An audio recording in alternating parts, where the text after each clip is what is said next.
buenas noches, amigos. Bienvenidos a la emisión estelar del Comercio TV. Aquí, lo más destacado del día.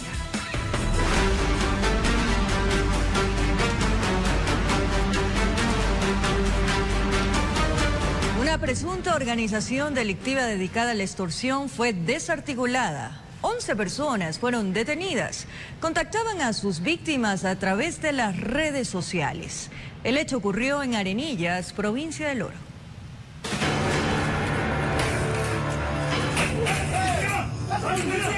Fueron 4 meses de trabajos de campo para poder llegar a los integrantes de la supuesta organización que, bajo la fachada de ofertar a través de redes sociales mercadería variada, pactaban con el interesado un punto de encuentro donde eran retenidos en contra de su voluntad. La misma que tenía conexiones con la ciudad de Santo Domingo de los Tezáchilas y paralelamente también con 2 personas privadas de la libertad. A las víctimas les despojaban de todas sus pertenencias, les vaciaban sus cuentas bancarias y, no contentos con lo que conseguían, prácticamente les secuestraban para, mediante llamadas, pedir a los familiares una recompensa económica para que recuperen su libertad. Hoy hubo otra desorganización y en la agenda operativa de las unidades de investigaciones y de inteligencia hay muchos más temas que lo irán viendo. En 9 allanamientos fueron detenidos 11 ecuatorianos. La mayoría registra antecedentes por delitos como robo y secuestro extorsivo. El trabajo fue simultáneo en Machala y Santo Domingo de los Áchilas. Entre los sospechosos del delito de extorsión, 2 privados de la libertad que operaban desde el interior del Centro de Rehabilitación de Machala. Esta operación tuvo como resultado final la desarticulación de una organización dedicada al delito de extorsión. La provincia fronteriza del Oro registra un alto índice de delitos extorsivos. De enero a la fecha existen 163 denuncias presentadas por la comunidad, 125 extorsivos virtuales, 31 casos donde piden un monto para devolver vehículos y 7 para no atentar contra la integridad personal y familiar. Esta dinámica de la extorsión tiene diferentes ramas, ¿cierto?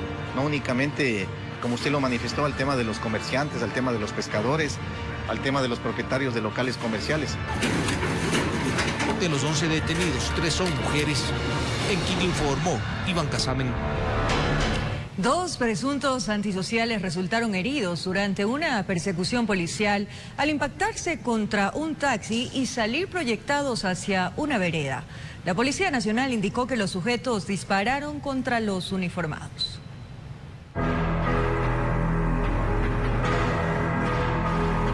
En el video se observa el momento en que los motorizados se cruzan el disco par mientras un taxi circula por la calle transversal. Con el impacto salen proyectados hacia una vereda en la esquina de una vivienda. Uno de ellos quedó sobre unas rocas que estaban en el sitio. Estaban acostados así, uno por allá y el otro acá en la piedra. Fuerte, ¿no? Sí, duro, sí, fuerte fue. Sí, no, ellos lo iban siguiendo, los policías. Parece que era una persecución. Por eso es que ellos se pasaron nomás, no se percataron del carro, nada. Ellos pasaron porque la policía los iba siguiendo. La Policía Nacional llegó al instante, pues según indicaron, los perseguían desde hace unas 10 cuadras. Con sirenas y balizas por las principales calles de esta ciudad. Asimismo, al tratar de dar alcance a los mismos, uno de ellos, quienes se encontraba como copiloto, saca a relucir un arma de fuego, realizando varias detonaciones en contra de los servidores policiales. En esta importante vía de gran flujo comercial se reportan robos a diario desde tempranas horas de la mañana, según quienes trabajan en la zona. A tal motivo que ya he sido asaltado como en 3 ocasiones y me han puesto el arma en la cabeza y he tenido que hasta quitarme los pantalones para preservar la vida, más que todo. Los heridos se encuentran con pronóstico reservado y con la debida custodia policial. Desde Babahoyo, en Los Ríos, informó Odette Camacho.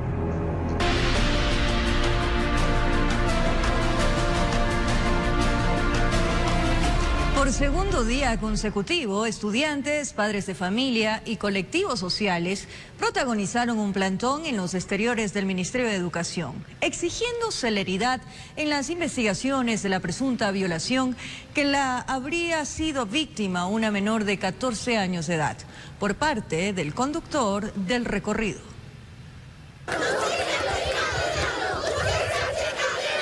la consigna con la cual estudiantes, padres de familia y representantes de organizaciones en pro de la defensa de los derechos de las mujeres recorrieron varias calles al norte de Quito con dirección al Ministerio de Educación. Todos apoyarle porque somos madres y nos duele lo que le pasó a la chica. Necesitamos que por favor, nos pongan en primera unas autoridades que sepan apoyar a los alumnos, más no que apoyen al prestigio de la institución. Que es un caso sumamente indignante y que las autoridades, tanto del colegio como del Ministerio de Educación, del distrito, tienen que dar una respuesta ante ello. Ya en los bajos de esta institución gubernamental, una comitiva fue recibida por el viceministro de Educación, Luis Chiriboga. Luego de más de 2 horas de reunión, se llegó al acuerdo de llevar adelante mesas de trabajo, en la cual la agenda a tratar será planteada por los estudiantes.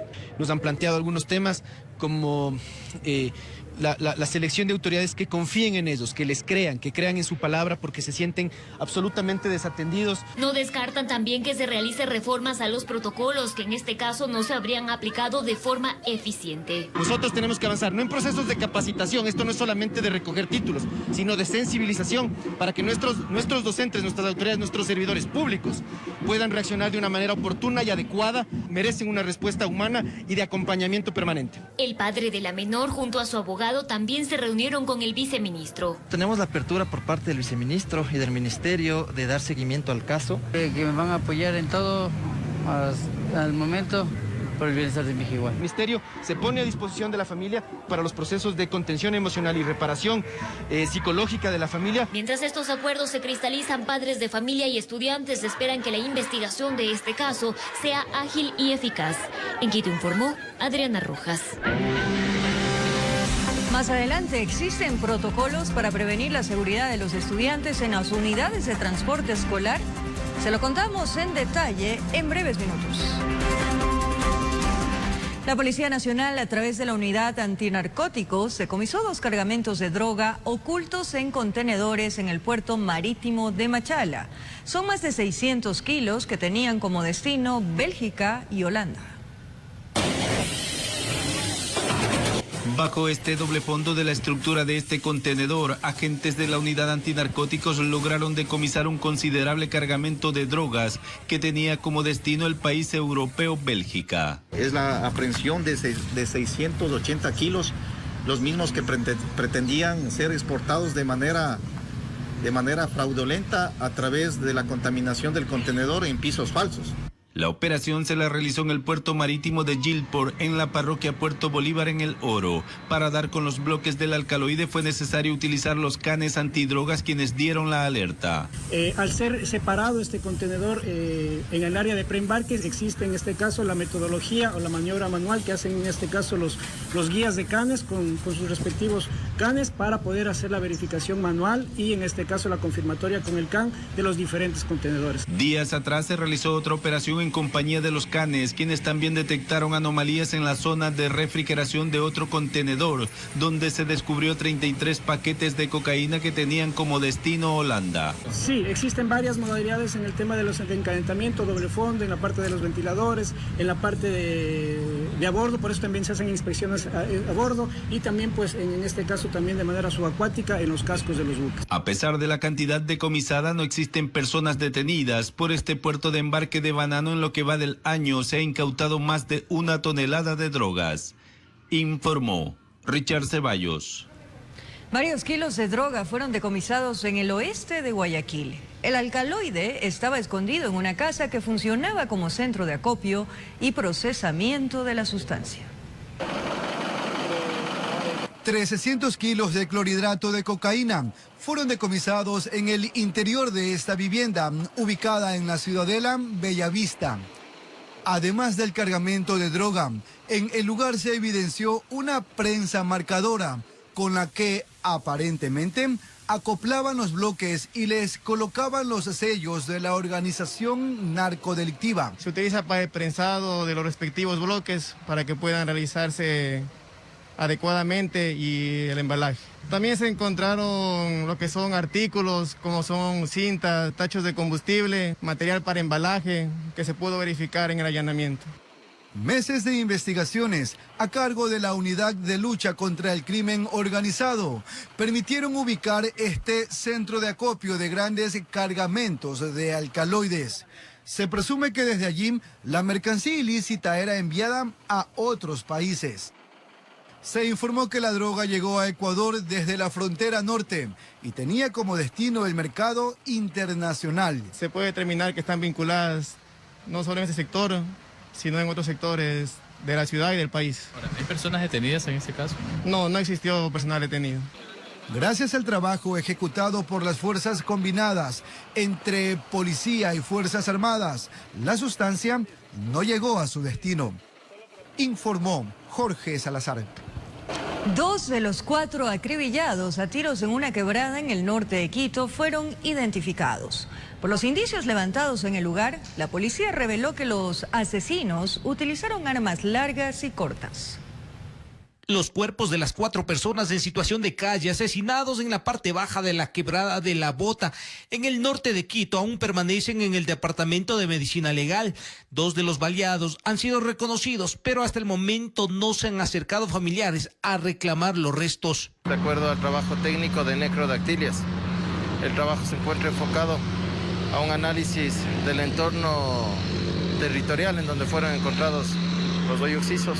Por los indicios levantados en donde fueron acribillados a tiros los indigentes, el jefe de muertes violentas de la DINASED del Distrito Metropolitano de Quito, Mayor Iván Naranjo, reveló que los sicarios utilizaron armas de grueso calibre. Presumimos, de acuerdo a los indicios, serían 2 tipos de armas, una de ellas arma larga y arma corta. Los 2 identificados de 22 y 24 años de edad son ecuatorianos y registran antecedentes por asociación ilícita y tenencia de sustancias sujetas a fiscalización. Los equipos de la DINASED buscan intensamente a los responsables de la masacre, donde uno logró escapar de la muerte y ahora es el sobreviviente protegido.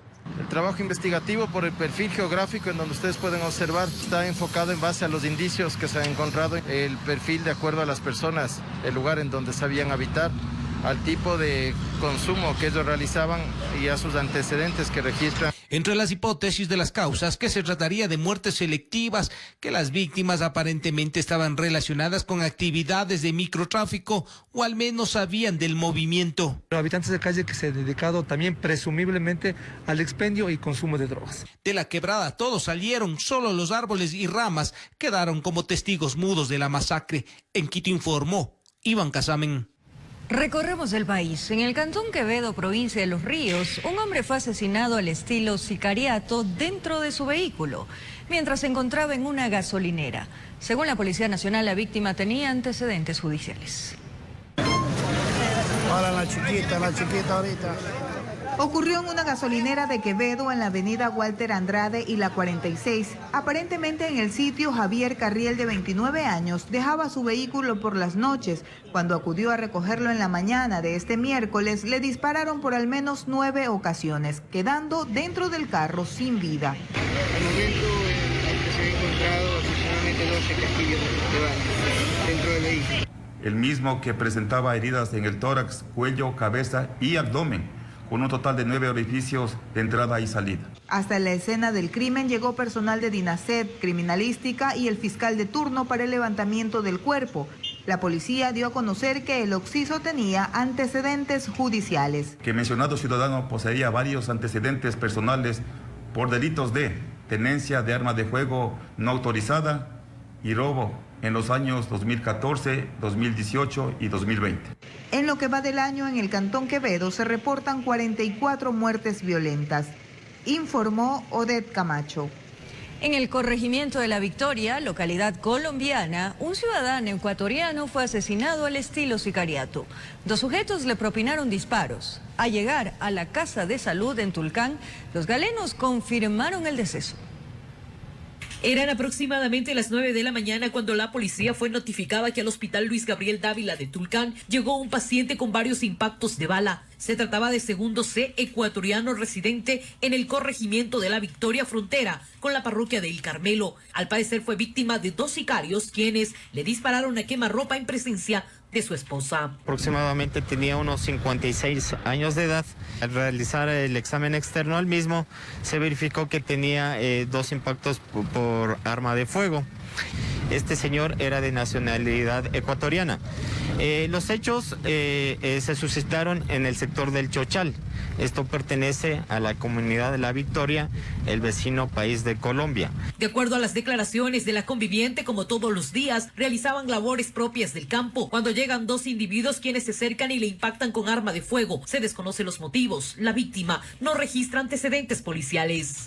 Fueron interceptados por dos personas, estas dos personas con acento colombiano, sacaron de su humanidad un arma de fuego y propinaron varios disparos contra la víctima. La policía levantó los indicios para una investigación, sin embargo, el hecho no será parte de las estadísticas como muerte violenta. No se suma esta muerte por el tema de jurisdicción.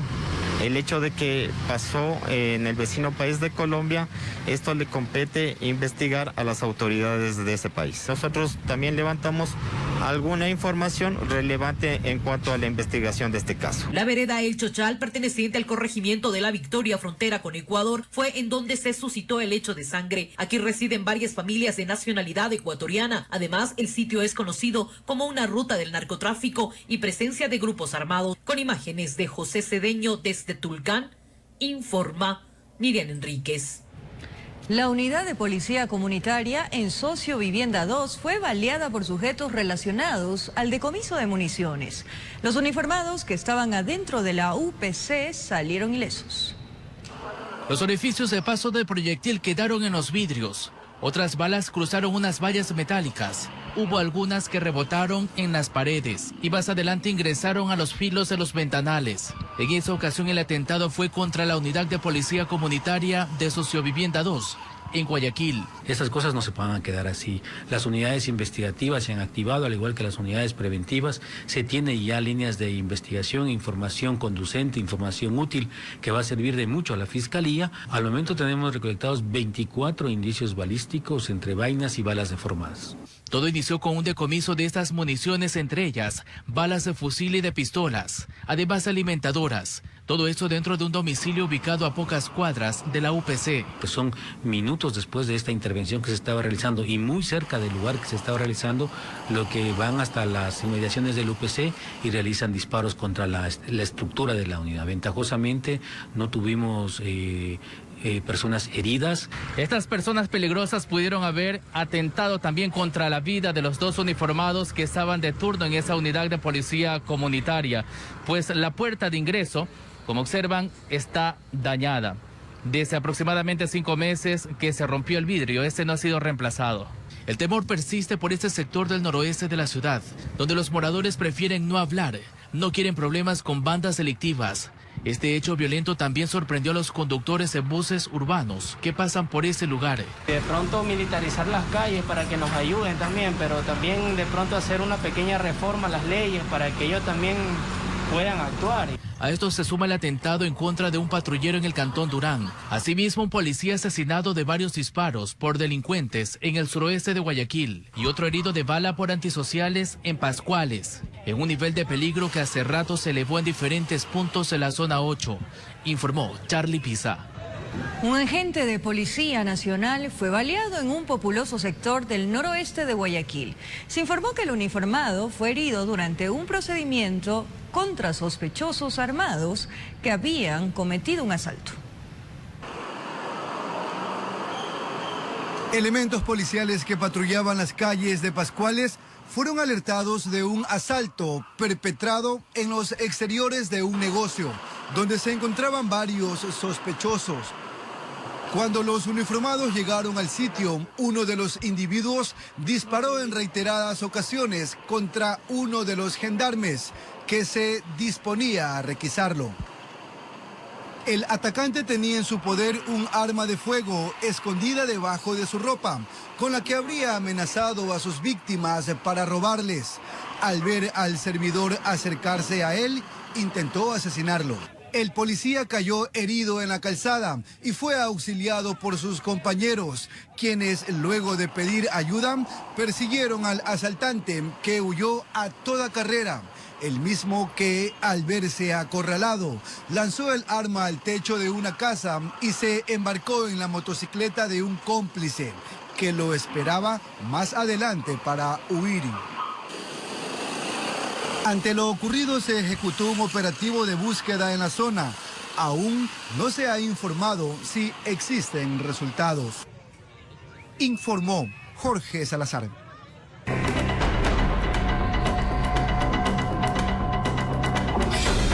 Una buseta se estrelló contra una casa al sur de Quito. En su interior viajaban niños y la conductora. Afortunadamente no hubo víctimas mortales, pero sí daños estructurales en la vivienda y el carro. Calles Nariz del Diablo y Eduardo Morley, sector ferroviaria Alta Sur de Quito. La furgoneta escolar se estrelló contra una casa. Fue tal el impacto que el vehículo en la parte de adelante quedó así, prácticamente destrozado. El parabrisas roto, la carrocería seriamente afectada y el volante a un costado. Aparentemente, según lo que nos dijeron los señores, pérdida de frenos de la furgoneta, pero obviamente eso no se pudo constatar. Personal de salud informó sobre la asistencia de primeros auxilios a 8 ciudadanos afectados por este incidente, 7 menores de edad y la conductora del automotor. Los niños estaban como pacientes ambulatorios, fueron revisados igualmente por otras 2 ambulancias del Ministerio de Salud Pública. Contusiones leves en su mayoría. Sí, la principalmente afectada fue la señora que estaba atrapada en el vehículo que no las pude manifestar. Bueno, la rezagada estaba inconsciente. La desesperación era de verle a la señora atrapada en el volante, aplastada el estómago. Por fortuna no hubo víctimas mortales, pero sí un tremendo susto el que se llevaron los dueños de casa cuando el estruendo los alertó. No había nadie en la tienda que funciona allí en el momento del impacto. Mira, ya sé que no hubo ni un cliente, porque si había algún cliente o mi hermana estaba aquí sentadita con el bebé, no sé qué hubiese pasado. Las paredes quedaron así, cuarteadas, con fisuras. Pedían por eso que los dueños, los propietarios de la furgoneta se hagan responsables de los daños. Si no era por ese poste, se iba toda la casa. Por favor, señores, que me den 100 días en mi casa. Pues está cuarteada toda la casa de adentro, todo está cuarteada, ya está llenándose el agua adentro. Aseguran que los siniestros por aquí son comunes, por eso piden soluciones. Que nos ayuden con un rompevelocidades o semáforos. ¿No? Al momento se investigan las reales causas del percance, pero se pide a la ciudadanía manejar con precaución, respetando los límites de velocidad. Informó Marilyn Jaramillo. Tras el caso de presunto abuso sexual a una menor de 14 años de edad en un bus escolar, el Ministerio de Educación reformará una normativa que establece lineamientos para la prestación de servicios de operadoras de transporte para las instituciones del Sistema Educativo Nacional. Continúan las investigaciones por el caso de presunta violación a una menor de 14 años en un bus escolar. La versión de la familia del estudiante es que el chofer aparentemente le habría recogido antes de la hora prevista. Según este acuerdo ministerial vigente, está prohibido que la operadora de transporte modifique sin previa autorización del colegio el lugar y hora de salida. Tiene que haber justificativo el por qué le llamo antes a que esté esperando el recorrido. Y por eso es que estamos inclusive llegando a articular otros medios, mediante un GPS, mediante una aplicación. Esta normativa del 2018 es la única que establece lineamientos para la prestación de servicio de transporte escolar en el Sistema Educativo Nacional, en la que se detalla también que los colegios deben contar con todos los datos de los choferes y las operadoras tienen la obligación de notificar cambios. El colegio debe tener el listado, direcciones, teléfonos de los conductores. Y si hay un cambio de conductor en un máximo de 48 horas, tiene que entregarse el listado a la institución educativa. Los colegios son los encargados de los contratos con las operadoras privadas de transporte escolar. En el proceso también participan padres de familia. El viceministro de Educación, Andrés Chiriboga, indicó que reformarán la normativa para que un docente esté presente en los recorridos. Los docentes y el personal administrativo que acompañaría a los niños es un elemento de persuasión, no necesariamente de una seguridad completa. Tenemos que trabajar justamente en ese perfil. También se pretende mejorar los protocolos de atención ante estos casos. Sibel Martínez de Rescate Escolar es clara en mencionar que hay 4 puntos que son claves para proteger a las víctimas. Uno de detección, otro de derivación, acción y seguimiento, ¿no?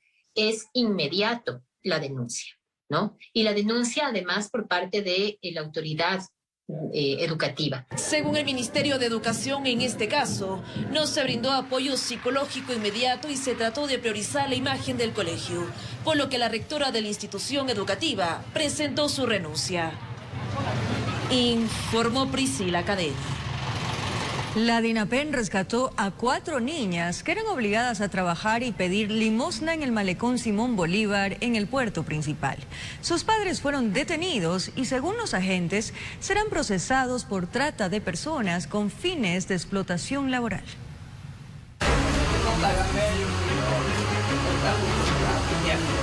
No había sangre en la cara y menos el peso de la conciencia de un padre en flagrancia con su esposa. Se habían llevado la protección y tutela de sus hijos a cualquier parte. Los niños se dedicaban a la venta de productos, llamémosle confites, los horarios de 10 de la mañana a 11 de la noche. 2 niñas y 2 adolescentes las encontraron en el domicilio donde vivían con ellos. Las obligaban a ganarse el pan de la casa, como sea. A realizar actividades de mendicidad, pedir dinero a las personas o transeúntes que acudían como turistas al malecón. La aprehensión se ejecutó en las calles 19 y La P, suburbio de Guayaquil.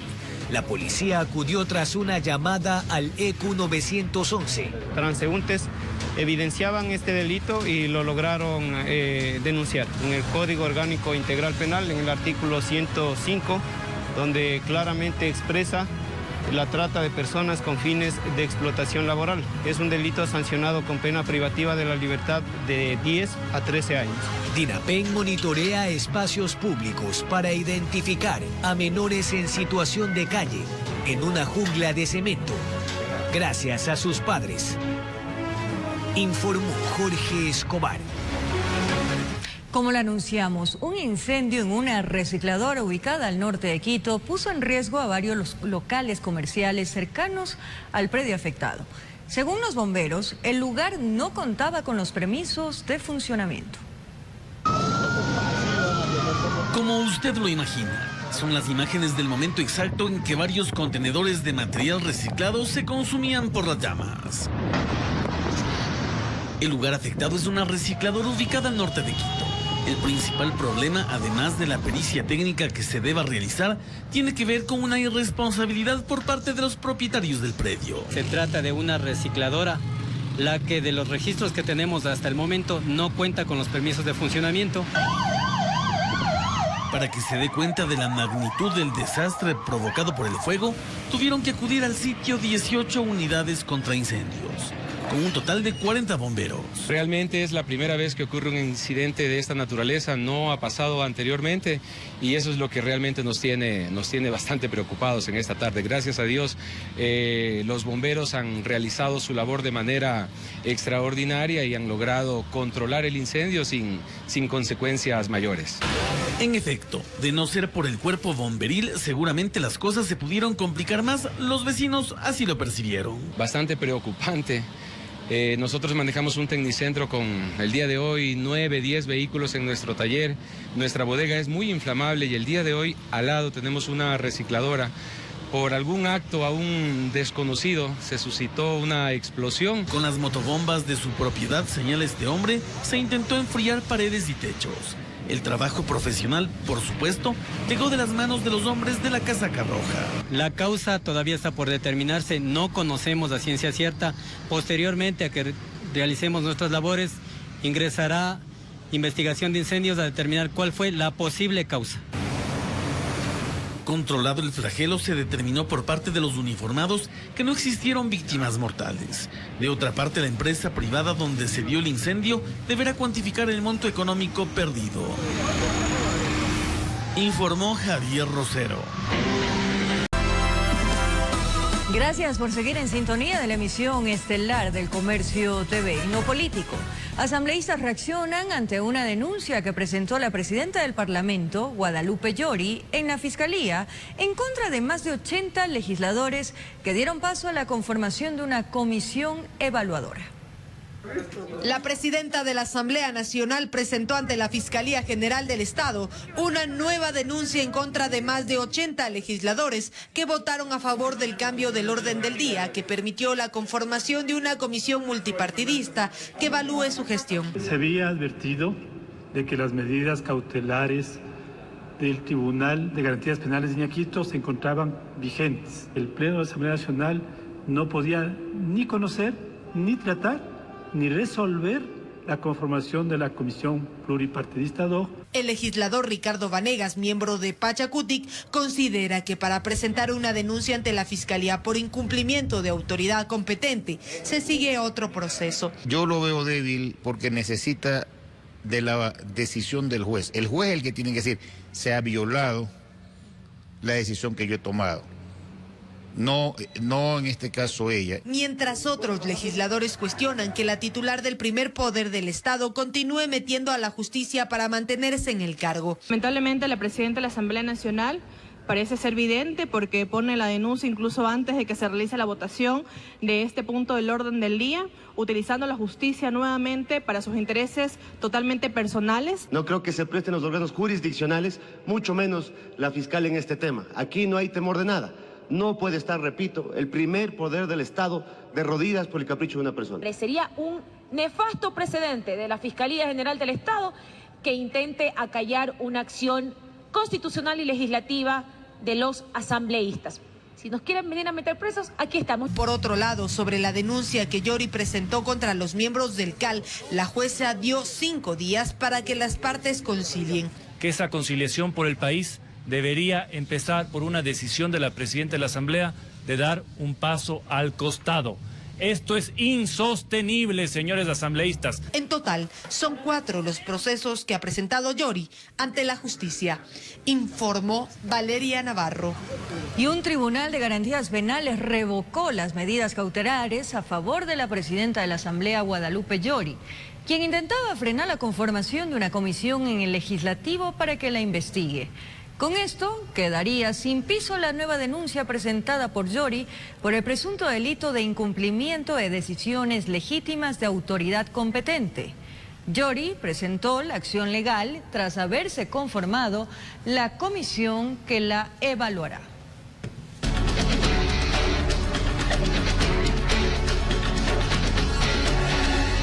El municipio de Quito sería víctima de una extorsión por parte de los ciberdelincuentes que días atrás hackearon su sistema. Según se conoce, las autoridades estarían tras la pista de quienes están tras estos hechos ilícitos.